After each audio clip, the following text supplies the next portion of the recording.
Сәлем достар, бүгін сіздермен бірге өте оңай әрі дәмді болып шығатын ас мәзірін дайындайтын боламыз. Менімен бірге видеоны соңына дейін қарап, сіз де жасап көріңіз. Ол үшін бізге картошка, пияз және де саңырау құлақ қажет болады. Саңырау құлақ, кез келген саңырау құлақты алсаңыздар болады.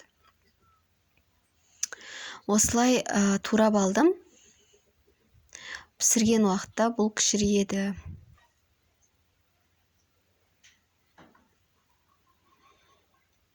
Барлығын осылай жуып тазалап турап шығамыз.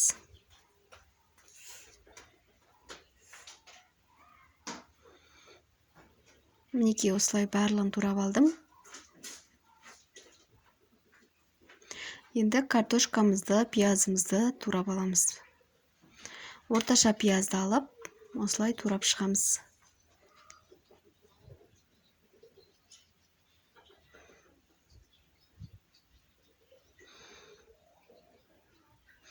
Келесі картошкамызды да осылай бөліктерге бөліп турап аламыз. Достар, егер де менің видеоларым ұнап жатса, менің каналыма қолдау білдіре кетіңіздер. Алдағы уақытта қандай видео күтесіздер, астына комментарияға жазуды ұмытпаңыздар. Мінекей осылай турап алдық. Енді сұйық қосамыз. Мен сұйық май аз қосамын. Алдымен саңырау құлағымызды жақсылап орташа піскенше қызартып қуырып аламыз.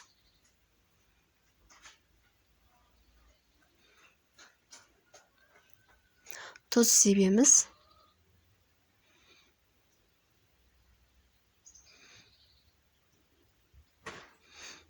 Мен аздау қуырдым. Сіздер көп ұзақ қып-қызыл болғанша қуыра берсеңіздер болады. Піскенше. Кейін осылай салып алдым ыдысқа. Тағы кішкене сұйық май құйып, пияз мен картошканы тағы да қуырып аламыз. Бірінші пиязымызды қызарғанша қуырып аламыз.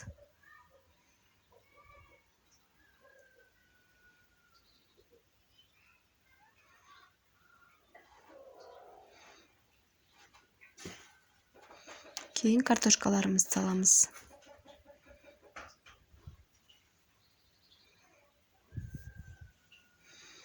Дәмдеуіштерімізді салып, қара бұрыш, қалауларыңызша дәмдеуіштер және де тұзды ұмытпай саламыз.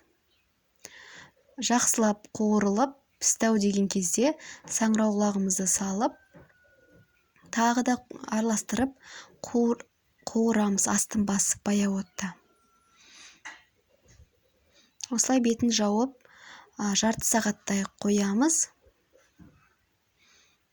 Кішкене ғана су құйдым. Біз сулы болып жасаған жақсы көреміз. Сіздер су құймай қуырып жасасаңыздар да болады.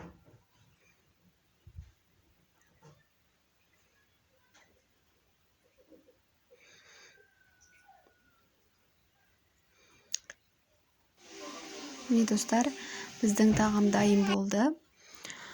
Өте дәмді болып шықты. Сіздерге жасап көруге кеңес беремін. Әсіресе бірінші жасайтын қыз-келіншектерге өте оңай рецепт. Менің каналыма жазылып, тіркелуді ұмытпаңыздар.